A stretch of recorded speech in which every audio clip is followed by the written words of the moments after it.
मुंबई अहमदाबाद राष्ट्रीय महामार्गावरील पेल्हार परिसरात गुरुवारी सायंकाळी सुमारे 7 वाजता सूर्या योजनेतील मुख्य जलवाहिनी फुटल्याची घटना घडली। या जलवाहिनीमधून वसई विरार शहराला पाणी पुरवठा केला जात। घटनेमुळे लाखो लिटर पाण्याची नासाडी झाली असून काही काळ वाहतूक विस्कळीत झाली। सूर्या योजनेची ही मुख्य जलवाहिनी महामार्गालगत टाकण्यात आली आहे। पेल्हार येथील राशीद कंपाऊंड जवळ रस्त्याचे दुरुस्तीचे काम सुरू असताना कामाच्या दरम्यान या पाईपलाईनला धक्का लागला आणि ती फुटली। जलवाहिनी फुटताच पाण्याचे जोरदार फवारे हवेत उडू लागले, त्यामुळे परिसरात खळबळ उडाली।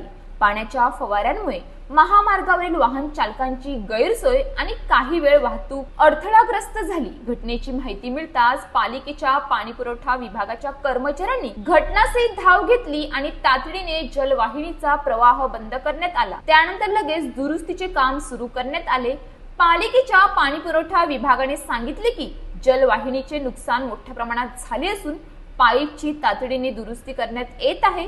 दरम्यान या घटनेचा वसई विरार मधील पाणी पुरवठ्यावर तात्पुरता परिणाम होत असून नागरिकांनी पाण्याचा वापर काळजीपूर्वक करण्याचे आवाहन करण्यात आले आहे।